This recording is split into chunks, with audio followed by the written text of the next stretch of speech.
여러분, 오늘도 아침에 눈을 뜨셨습니까?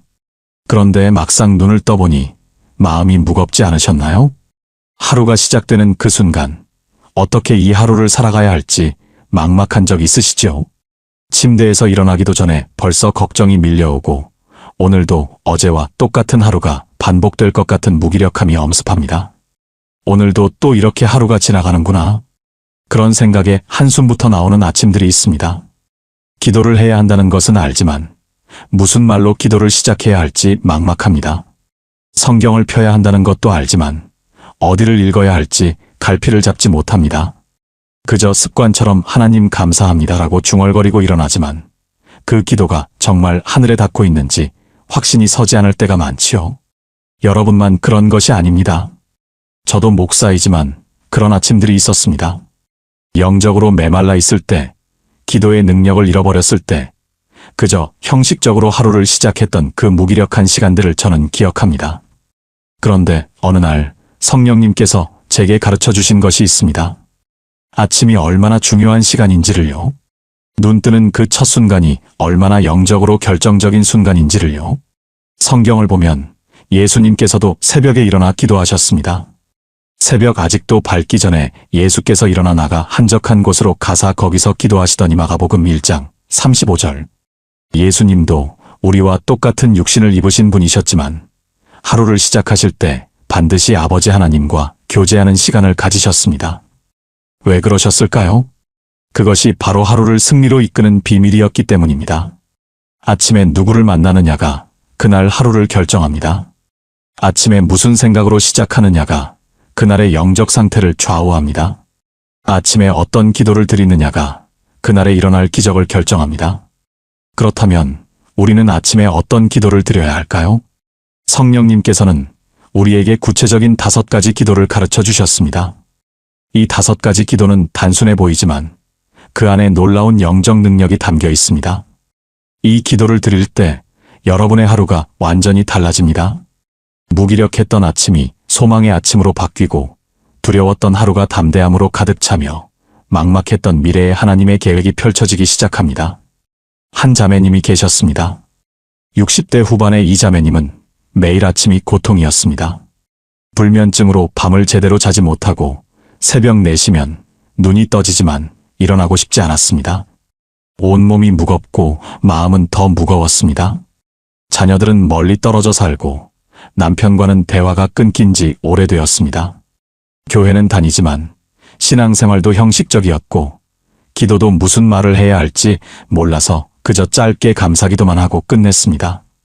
그런데 이 자매님이 오늘 제가 나누어 드릴 5가지 아침 기도를 시작하면서 삶이 완전히 변화되었습니다. 3개월 만에 불면증이 사라졌고 남편과의 관계가 회복되기 시작했으며 무엇보다도 매일 아침이 기다려지게 되었습니다. 목사님, 이제는 새벽에 눈 뜨는 것이 기쁩니다. 하나님을 만날 수 있으니까요. 그 자매님의 간증이었습니다. 여러분도 그렇게 될 수 있습니다. 오늘 제가 나누어 드릴 5가지 기도는 복잡하지 않습니다. 신학적으로 어려운 것도 아니고 오래 시간이 걸리는 것도 아닙니다. 그저 진심으로 성령님과 교제하며 드리는 5가지 기도입니다. 이 기도를 드릴 때 성령님께서 여러분의 하루를 주관하시기 시작합니다. 이 기도를 드릴 때 하나님의 보호하심이 여러분을 덮기 시작합니다. 이 기도를 드릴 때 기적이 여러분의 삶에 찾아오기 시작합니다. 지금부터 함께 나누어 보겠습니다. 눈을 뜨자마자 성령님께 반드시 드려야 하는 5가지 기도입니다. 여러분, 혹시 아침에 눈 뜨는 것을 당연하게 여기고 계시지는 않으신가요? 어제 잠들었으니 오늘 일어나는 것이 당연하다고 생각하시나요? 우리는 너무나 익숙해져서 아침에 눈을 뜬다는 것이 얼마나 큰 은혜인지 잊어버릴 때가 많습니다. 그런데 생각해 보세요. 밤사이에 얼마나 많은 일들이 우리 몸에서 일어나고 있습니까? 심장이 쉬지 않고 뛰고 있고, 폐가 숨을 쉬고 있으며, 뇌가 쉬지 않고 작동하고 있습니다. 우리가 의식하지 못하는 동안에도 하나님께서는 우리의 생명을 지켜주고 계십니다. 그런데 우리는 이것을 너무나 당연하게 여깁니다. 아침에 눈을 떠도 또 하루가 시작되네 하며 한숨부터 쉬지요. 왜 나는 또 살아있는 거지? 하며 무기력하게 일어날 때도 있습니다. 이것은 영적으로 매우 위험한 상태입니다. 생명에 대한 감사를 잃어버린 사람은 하루에 대한 소망도 잃어버리기 때문입니다. 시편 기자는 이렇게 고백합니다. 내가 누워 자고 깨었으니 여호와께서 나를 붙드심이로다. 시편 3편 5절. 이 짧은 구절 안에 얼마나 큰 진리가 담겨 있는지 아십니까? 다윗은 단순히 내가 잠을 잤다가 일어났다고 말하지 않았습니다. 여호와께서 나를 붙드심이로다라고 고백했습니다. 잠에서 깨어날 수 있었던 것이 자신의 능력이 아니라 하나님께서 붙들어 주셨기 때문이라는 것을 인정한 것입니다. 또 다른 시편에서는 이렇게 말합니다. 이것이 여호와께서 정하신 날이니 이 날에 우리가 즐거워하고 기뻐하리로다. 시편 118편 24절. 오늘이라는 날은 우연히 온 것이 아닙니다. 여호와 하나님께서 정하신 날입니다. 그분께서 여러분에게 이 날을 선물로 주신 것입니다. 다윗이 이 시편을 쓸 당시 그는 아들 압살롬의 반역으로 인해 도망 다니는 처지였습니다. 언제 죽을지 모르는 위험한 상황이었죠. 그런 상황에서도 다윗은 아침에 눈을 뜰 수 있다는 것에 감사했습니다. 왜냐하면 그것이 하나님께서 자신을 살려주셨다는 증거였기 때문입니다. 우리도 마찬가지입니다. 어젯밤에 우리가 잠들 때 우리는 다음날 아침을 보장받지 못했습니다. 그런데 하나님께서 우리를 지켜주셔서 오늘 아침 눈을 뜰 수 있게 해주셨습니다. 이것이 얼마나 큰 은혜입니까? 잠언에서는 이렇게 말합니다. 내일 일을 내가 알지 못하나니. 잠언 27장 1절.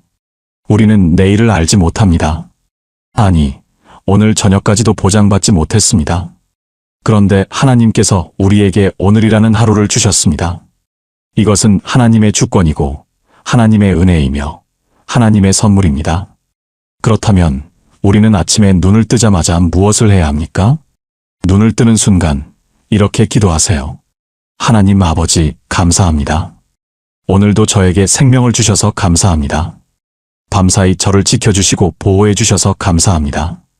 오늘 아침 눈을 뜰 수 있게 하심을 감사합니다. 이 기도를 드릴 때 진심으로 감사하는 마음을 담으세요. 형식적으로 감사합니다라고 말하지 마시고 정말로 살아있다는 것에 대해 감사하세요. 어떤 분들은 목사님, 저는 감사할 것이 없는데요. 제 인생이 너무 힘들고 고통스러운데 무엇을 감사합니까? 라고 말씀하십니다. 그런데 여러분, 생각해 보세요. 숨을 쉴 수 있다는 것, 눈을 뜰 수 있다는 것, 생각할 수 있다는 것, 이 모든 것이 은혜입니다. 지금 이 순간에도 병원 중환자실에는 호흡기에 의지해서 겨우 숨을 쉬고 있는 분들이 계십니다. 지금 이 순간에도 눈을 뜨고 싶어도 뜰 수 없는 분들이 계십니다. 우리는 그저 당연하게 눈을 떴지만 이것이 얼마나 큰 은혜입니까? 감사는 상황에서 나오는 것이 아닙니다. 감사는 하나님의 은혜를 깨닫는 데서 나옵니다. 아무리 힘든 상황에 있어도 여러분이 지금 이 순간 살아있다면 그것은 하나님께서 여러분을 사랑하시고 여러분의 인생에 아직 계획이 있다는 증거입니다. 제가 아는 한 집사님이 계십니다. 이 집사님은 유방암 진단을 받으셨습니다. 3기 암이었고 항암 치료를 받아야 했습니다. 처음에는 절망했습니다. 하나님, 왜 저에게 이런 시련을 주십니까? 제가 무슨 잘못을 했습니까? 밤마다 눈물로 베개를 적시며 아침이 오는 것이 두려웠습니다. 눈을 뜨면 또다시 암 환자라는 현실과 마주해야 했기 때문입니다. 그런데 어느 날 이 집사님은 깨달음을 얻었습니다. 항암 치료를 받으러 가는 병원에서 자신보다 더 심한 사기 암 환자를 만났는데 그분이 침대에 누워서도 찬송을 부르고 있었던 것입니다. 나 같은 죄인 살리신 주 은혜에 놀라워. 그 찬송을 들으며 이 집사님은 충격을 받았습니다. 저분은 나보다 더 심한 상태인데도 찬송을 부르고 있구나. 나는 아직 걸을 수 있고 말할 수 있고 기도할 수 있는데 왜 감사하지 못했을까? 그날부터 이 집사님은 아침에 눈을 뜰 때마다 이렇게 기도하기 시작했습니다. 하나님, 오늘도 눈을 뜰 수 있게 하심을 감사합니다.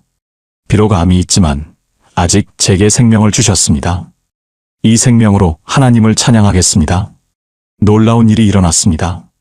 항암 치료를 받으면서도 이 집사님의 얼굴에는 평안이 가득했습니다. 담당 의사도 놀랄 정도로 회복이 빨랐습니다.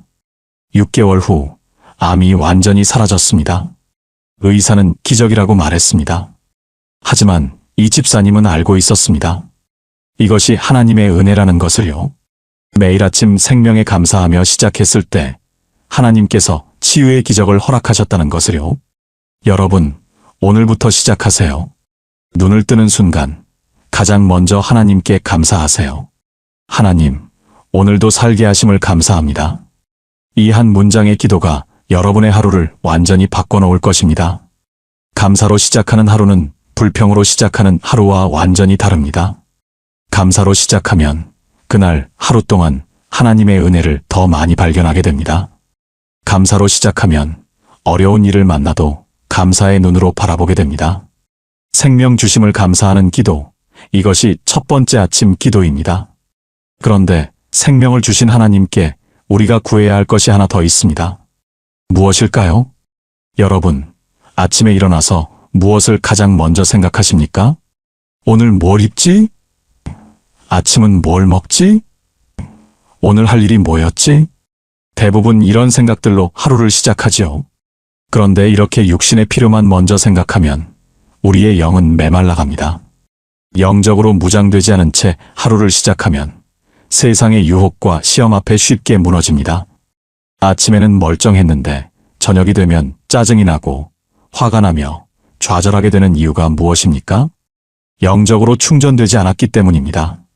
휴대폰을 생각해 보세요. 아무리 좋은 스마트폰이라도 배터리가 방전되면 아무것도 할 수 없습니다. 우리의 영도 마찬가지입니다. 아침에 성령님으로 충전되지 않으면 하루를 버틸 수가 없습니다. 많은 크리스천들이 영적으로 무기력한 이유가 바로 여기에 있습니다. 아침에 성령님을 구하지 않고 자기 힘으로 하루를 살려고 하기 때문입니다. 예수님께서는 이렇게 약속하셨습니다. 너희가 악할지라도 좋은 것을 자식에게 줄 줄 알거든 하물며 너희 하늘 아버지께서 구하는 자에게 성령을 주시지 않겠느냐. 누가복음 11장 13절. 이 말씀이 얼마나 놀라운지 아십니까? 하나님 아버지께서는 우리가 구하기만 하면 성령을 주신다고 약속하셨습니다. 구하는 자에게 성령을 주신다고 하셨습니다. 구하지 않는 사람에게는 주시지 않습니다. 당연한 것처럼 생각하고 구하지 않으면 우리는 성령의 충만함을 경험할 수 없습니다. 또한 에베소서에서는 이렇게 명령하십니다. 술 취하지 말라. 이는 방탕한 것이니 오직 성령으로 충만함을 받으라. 에베소서 5장 18절. 충만함을 받으라는 것은 명령입니다. 선택이 아닙니다. 크리스천이라면 반드시 성령으로 충만해야 합니다. 그런데 많은 사람들이 이것을 선택사항으로 생각합니다. 성령 충만은 특별한 사람들만 받는 거야. 나 같은 평범한 사람은 그냥 믿음만 지키면 되지. 아닙니다. 성령 충만은 모든 크리스천에게 주어진 특권이자 의무입니다. 예수님께서 이 말씀을 하실 때의 상황을 보세요. 제자들이 예수님께 기도를 가르쳐달라고 요청했습니다. 그때 예수님께서는 주기도문을 가르쳐 주시고 이어서 끈질기게 구하는 자에게 하나님께서 응답하신다는 비유를 말씀하셨습니다. 그리고 마지막에 이 말씀을 하셨습니다. 구하는 자에게 성령을 주시지 않겠느냐? 왜 예수님께서 기도를 가르치시면서 성령에 대해 말씀하셨을까요? 그것은 기도의 능력이 성령에게서 나오기 때문입니다. 우리가 아무리 좋은 말로 기도해도 성령님이 함께하지 않으면 그것은 단지 입술의 말일 뿐입니다. 하지만 성령님이 함께하실 때 우리의 기도는 하나님의 보좌까지 상달됩니다. 로마서 8장 26절에서는 이렇게 말합니다. 이와 같이 성령도 우리의 연약함을 도우시나니 우리는 마땅히 기도할 바를 알지 못하나 오직 성령이 말할 수 없는 탄식으로 우리를 위하여 친히 간구하시느니라. 우리는 연약합니다. 무엇을 기도해야 할지도 모를 때가 많습니다. 하지만 성령님께서 우리를 도우십니다. 우리를 위해 친히 간구하십니다. 그러므로 아침에 가장 먼저 해야 할 일은 성령님을 구하는 것입니다. 성령님, 오늘 하루 저와 함께 해주세요. 저를 충만하게 채워주세요. 그렇다면 구체적으로 어떻게 기도해야 할까요? 아침에 일어나서 생명 주심을 감사한 후에 이렇게 기도하세요. 성령님, 오늘 하루 저를 충만하게 채워주세요.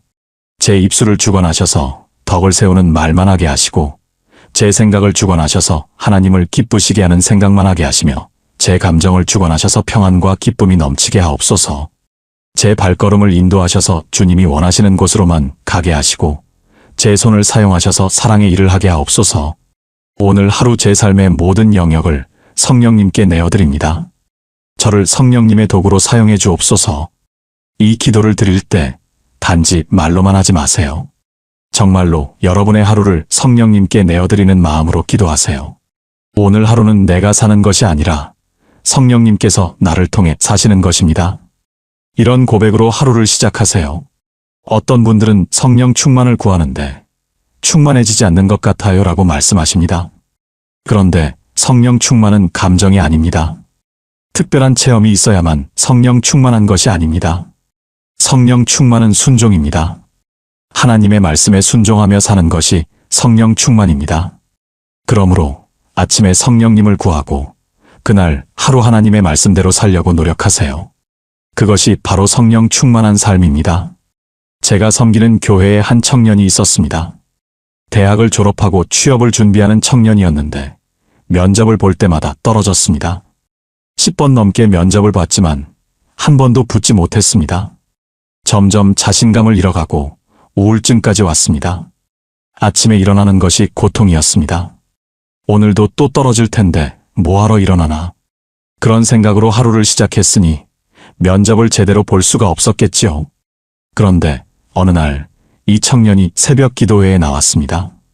새벽 기도 시간에 제가 설교했던 말씀이 성령 충만에 대한 내용이었습니다. 그날 이 청년의 마음에 말씀이 꽂혔습니다. 아, 내가 지금까지 내 힘으로만 살려고 했구나. 성령님을 의지하지 않았구나. 그날부터 이 청년은 아침에 일어나자마자 성령님을 구하기 시작했습니다. 성령님, 오늘 하루 저를 채워주세요. 제가 아니라 성령님께서 면접장에 함께 가주세요. 제 입을 통해 말씀해 주세요. 한 달 후, 이 청년에게 놀라운 일이 일어났습니다. 면접을 보러 갔는데 긴장이 되지 않았습니다. 이전에는 면접관 앞에만 서면 목소리가 떨렸는데 그날은 평안했습니다. 그리고 자신도 놀랄 정도로 답변이 술술 나왔습니다. 나중에 이 청년이 제게 말했습니다. 목사님, 그날 면접장에서 제가 한 말이 아니었어요. 성령님께서 제 입을 통해 말씀하신 것 같았어요. 결과는 합격이었습니다. 그것도 대기업에 합격했습니다.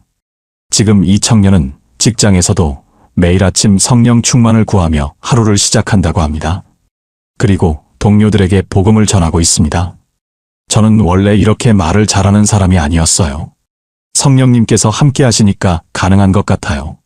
이것이 성령 충만의 능력입니다. 여러분, 오늘부터 아침에 성령 충만을 구하세요. 성령님, 저를 충만하게 채워주세요. 이 한 문장의 기도가 여러분의 하루를 완전히 바꿔놓을 것입니다. 성령님께서 함께 하시면 두려운 것이 없습니다. 성령님께서 함께 하시면 불가능한 것이 없습니다. 성령님께서 함께 하시면 어떤 상황에서도 평안할 수 있습니다. 생명 주심을 감사하고 성령 충만을 구했다면 이제 무엇을 해야 할까요? 바로 세 번째 기도입니다. 여러분, 아침에 일어나서 오늘 계획을 세우시나요? 대부분의 사람들이 그렇게 합니다. 오늘은 이것을 하고 저것을 하고 그 다음에는 저것을 해야지. 스케줄을 짜고 할 일 목록을 만들고 열심히 하루를 계획합니다. 그런데 문제는 이 모든 계획을 내가 세운다는 것입니다. 하나님께 여쭤보지 않고 내 생각대로, 내 판단대로 하루를 계획합니다. 그리고 그 계획대로 되지 않으면 짜증이 나고 화가 납니다. 왜 내 계획대로 안 되는 거야? 하지만 우리가 잊지 말아야 할 것이 있습니다. 오늘이라는 하루는 내 날이 아니라 하나님의 날이라는 것입니다. 내가 내 인생의 주인이 아니라 하나님께서 내 인생의 주인이시라는 것입니다. 많은 크리스천들이 고백합니다. 예수님을 내 인생의 주인으로 영접했습니다. 하지만 실제 삶은 어떻습니까?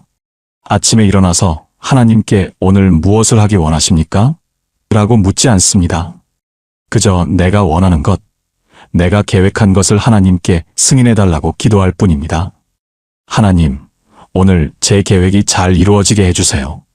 이것은 하나님을 주인으로 모시는 것이 아니라 하나님을 내 계획의 조력자로 만드는 것입니다. 잠언 16장 3절은 이렇게 말씀합니다.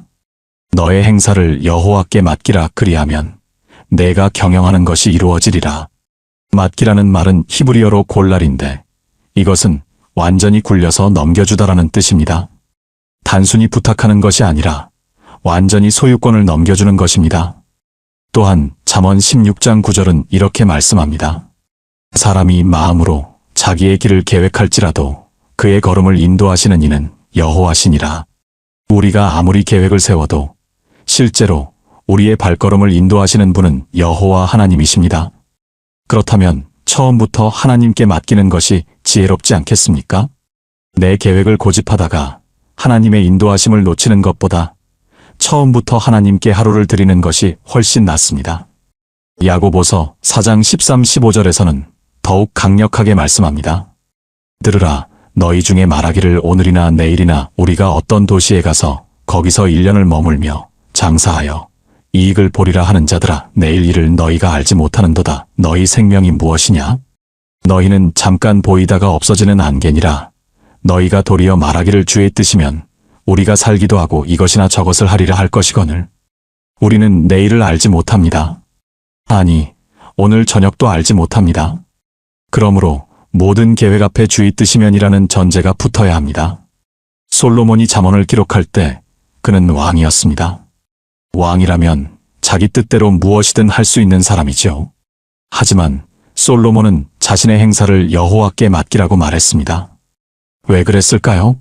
솔로몬은 아버지 다윗을 보면서 배웠습니다. 다윗은 전쟁을 나갈 때마다 하나님께 물었습니다. 제가 나가서 싸워야 합니까?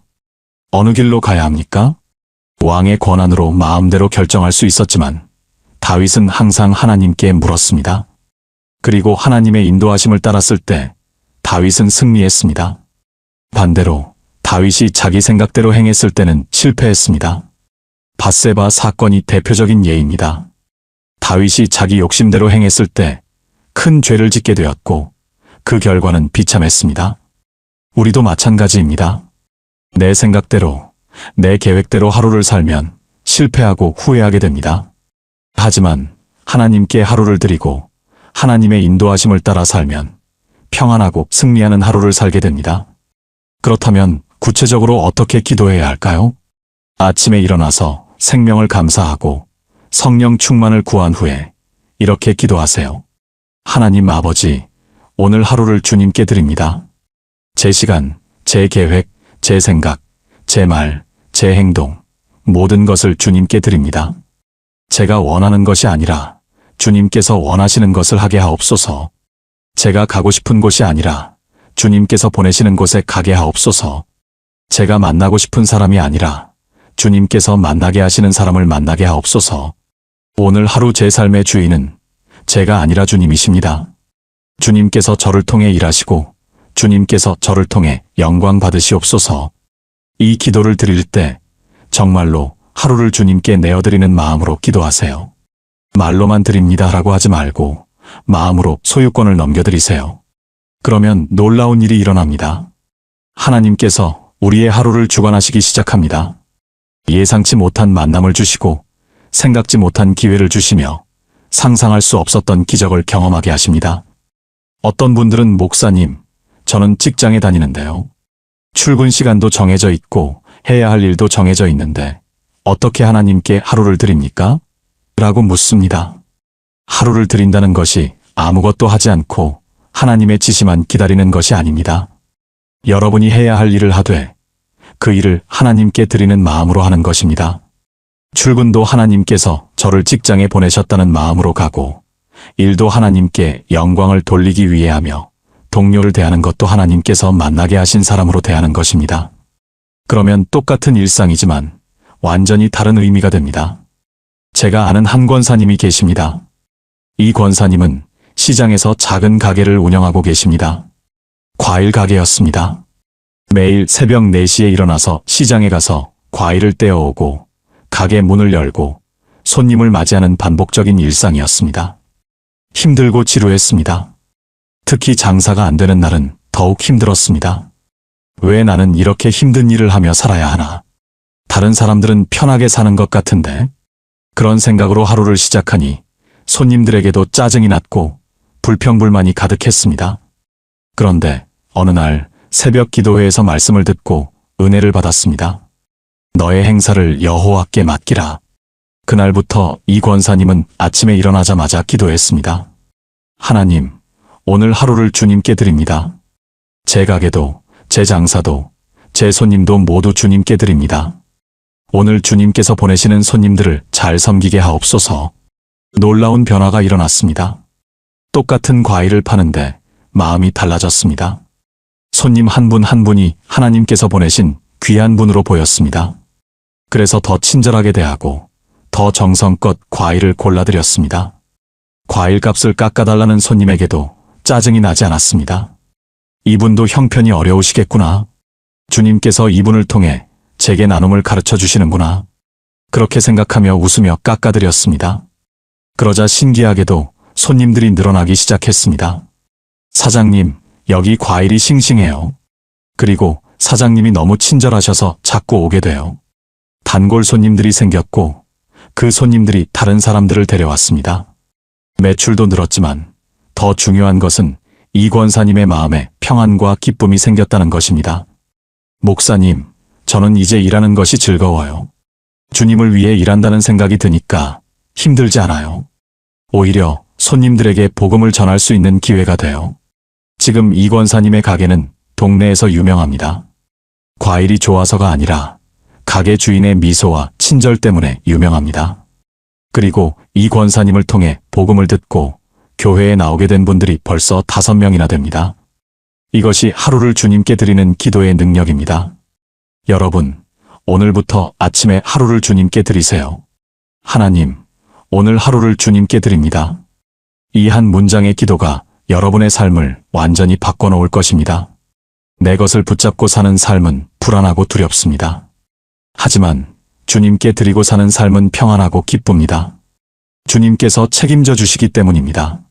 생명을 감사하고 성령 충만을 구하며 하루를 주님께 드렸다면 이제 무엇을 구해야 할까요? 바로 4번째 기도입니다. 4번째, 하나님의 보호하심을 구하는 기도. 문제 상황. 여러분, 아침에 집을 나설 때 두려움을 느낀 적이 있으신가요? 오늘 무슨 일이 일어날까? 사고가 나지는 않을까? 나쁜 일이 생기지는 않을까? 특히 요즘 같은 세상에는 걱정거리가 참 많습니다. 교통사고, 범죄, 질병, 경제적 어려움, 인간관계의 갈등 등등. 뉴스를 켜면 온통 나쁜 소식들 뿐입니다. 그래서 많은 사람들이 아침에 일어나는 것 자체가 두렵습니다. 오늘도 또 무슨 일이 생길까?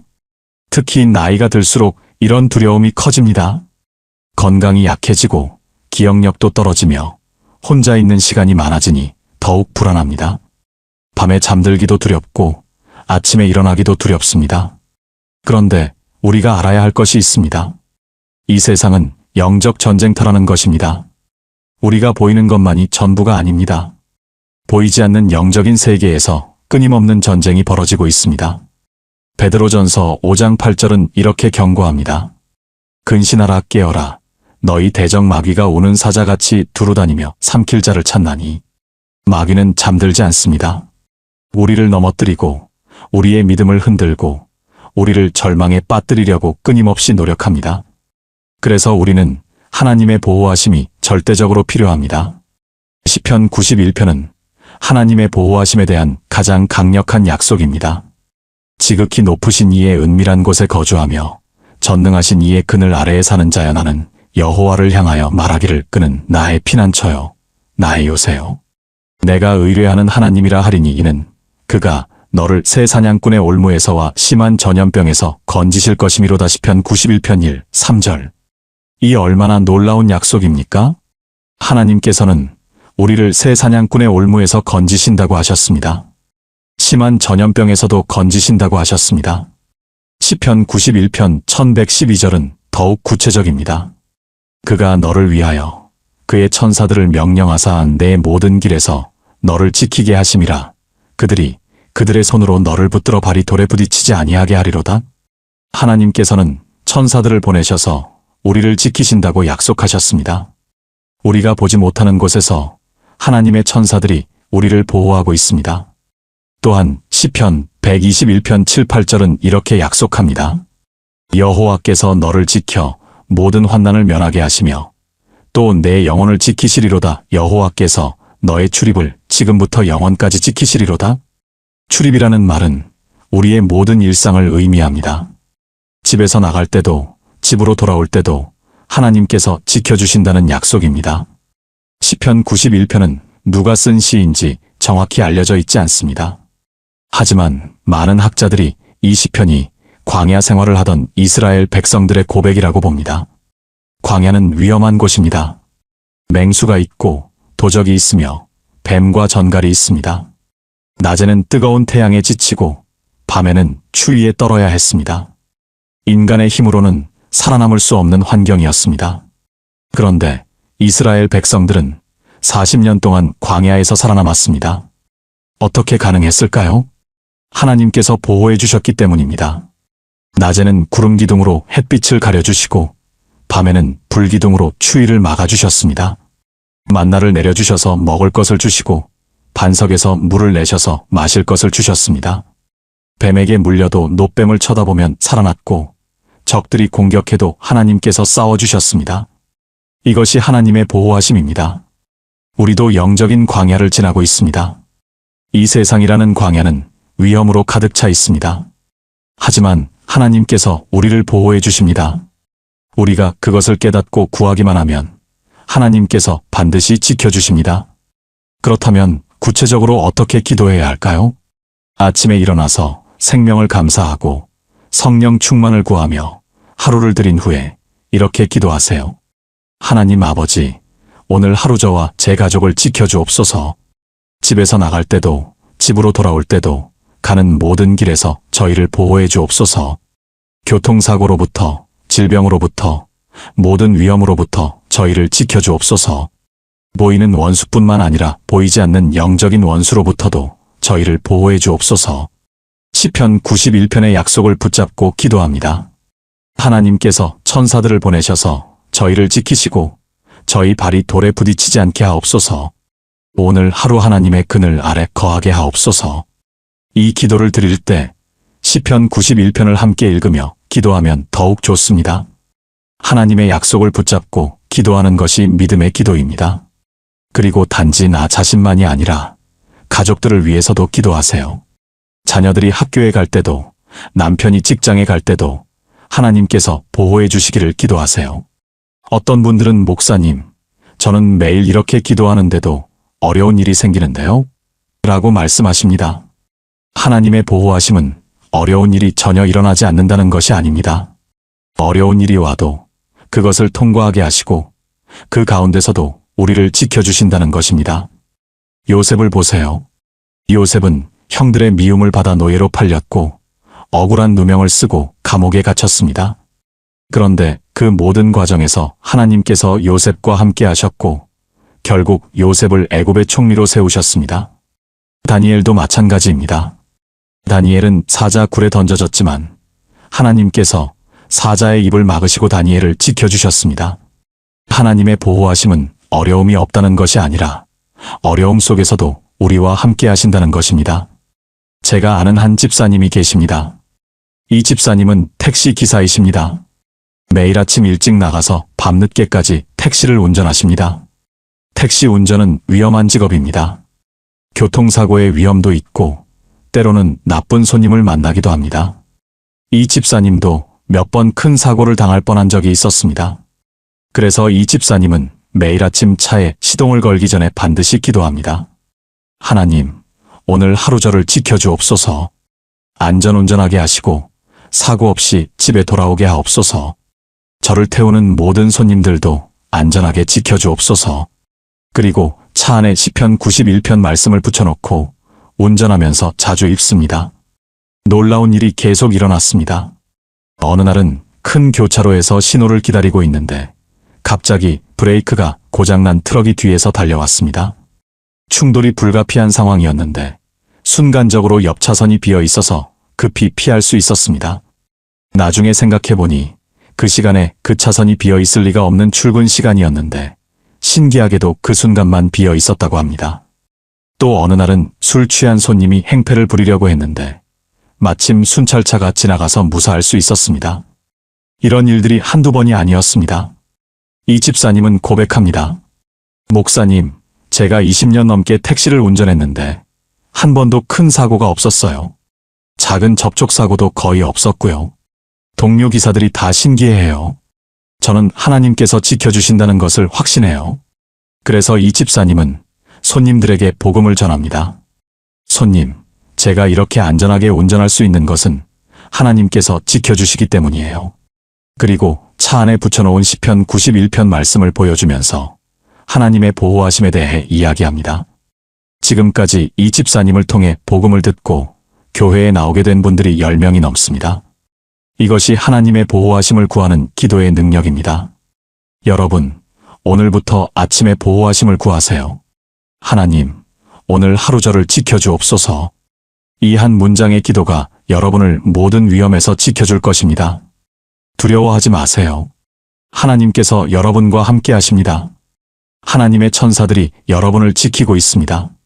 생명을 감사하고 성령 충만을 구하며 하루를 드리고 보호하심을 구했다면 이제 마지막 5번째 기도입니다. 여러분, 혹시 이런 생각을 해보신 적 있으신가요? 오늘 하루 무엇을 이루어야 하지? 오늘은 좀 달라져야 하는데.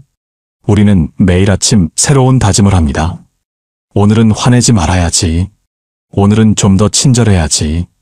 오늘은 성경을 읽어야지. 그런데 저녁이 되면 어떻습니까? 또다시 실패했다는 자책감에 빠집니다. 오늘도 또 화를 냈네. 오늘도 또 실수했네. 나는 왜 이렇게 변하지 않는 거지? 우리는 변화를 원하지만 변화는 쉽지 않습니다. 좋은 습관을 만들고 싶지만 며칠 못 가서 포기합니다. 나쁜 습관을 끊고 싶지만 계속 반복됩니다. 왜 그럴까요? 우리가 우리 자신의 힘으로 변화하려고 하기 때문입니다. 인간의 의지와 노력만으로는 진정한 변화가 일어나지 않습니다. 바울도 이렇게 고백했습니다. 내가 원하는 바서는 행하지 아니하고 도리어 원하지 아니하는 바 악을 행하는도다. 로마서 7장 19절. 바울 같은 위대한 사도도 자신의 연약함을 고백했습니다.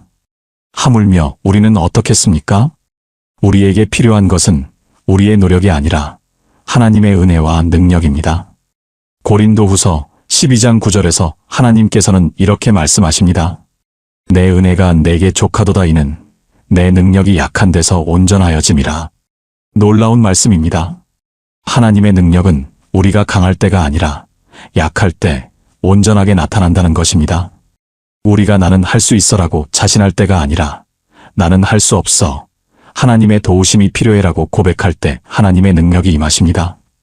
빌립보서 4장 13절은 이렇게 선포합니다. 내게 능력 주시는 자 안에서 내가 모든 것을 할 수 있느니라. 내가 모든 것을 할 수 있는 것이 아닙니다. 내게 능력 주시는 자 안에서 모든 것을 할 수 있습니다. 능력의 근원은 나 자신이 아니라 하나님이십니다.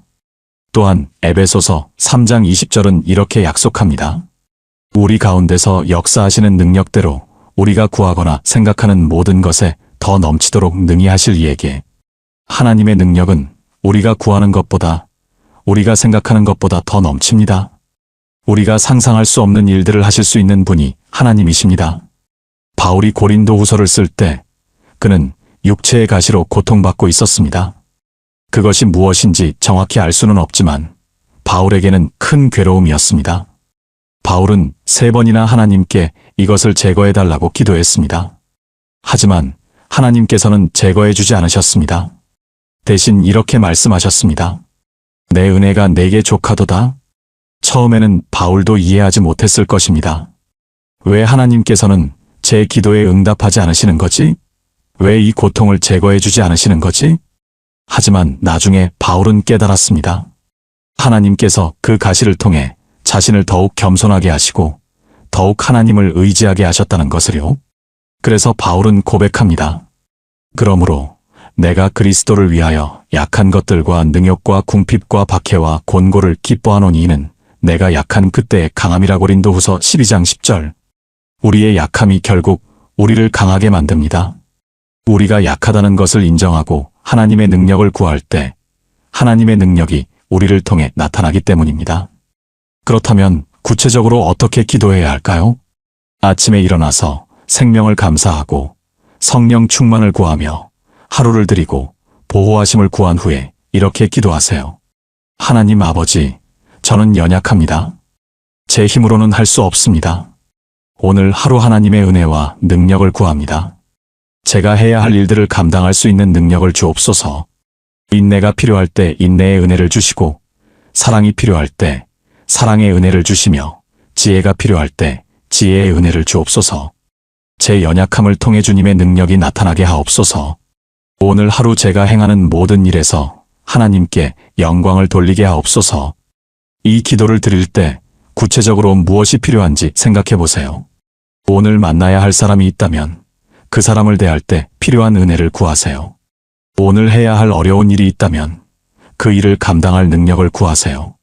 오늘 극복해야 할 유혹이 있다면 그 유혹을 물리칠 힘을 구하세요. 그리고 이것을 기억하세요. 하나님의 은혜는 미리 주어지는 것이 아니라 필요할 때 주어진다는 것을요. 그래서 우리는 매일 아침 은혜를 구해야 합니다. 어제 받은 은혜로 오늘을 살 수 없습니다. 오늘 필요한 은혜는 오늘 아침에 구해야 합니다. 제가 아는 한 청년이 있었습니다. 이 청년은 대학 시절 교회를 열심히 다녔지만 사회생활을 시작하면서 신앙이 식어갔습니다. 회사 일이 바쁘고 회식 자리가 많고 주말에는 피곤해서 교회에 나가지 못했습니다. 처음에는 미안한 마음도 있었지만 시간이 지나면서 당연하게 여겼습니다. 다들 이렇게 사는 거지. 어쩔 수 없어. 그런데 어느 날 이 청년에게 큰 시련이 찾아왔습니다. 회사에서 중요한 프로젝트를 맡았는데 실수로 큰 손해를 입혔습니다. 상사에게 심하게 꾸중을 들었고 해고될 위기에 처했습니다. 그날 밤 이 청년은 처음으로 진정으로 기도했습니다. 하나님, 저를 용서해 주세요. 제가 교만했습니다. 제 힘으로 살 수 있다고 생각했습니다. 하지만 이제 알았습니다. 저는 하나님 없이는 아무것도 할 수 없다는 것을요. 도와주세요. 눈물로 밤을 새우며 기도했습니다. 그리고 다음 날 아침부터 이 청년은 변화되기 시작했습니다. 매일 아침 30분씩 일찍 일어나서 기도하고 성경을 읽었습니다. 특히 마지막 기도는 항상 이것이었습니다. 하나님, 오늘 하루 제게 은혜와 능력을 주옵소서. 제 힘으로는 할 수 없습니다. 놀라운 변화가 일어났습니다. 회사에서 실수했던 프로젝트를 만회할 기회가 왔고 이번에는 성공적으로 완수했습니다. 상사도 놀라워했습니다. 자네, 요즘 달라졌어. 무슨 일이야? 이 청년은 담담하게 대답했습니다. 하나님의 은혜입니다.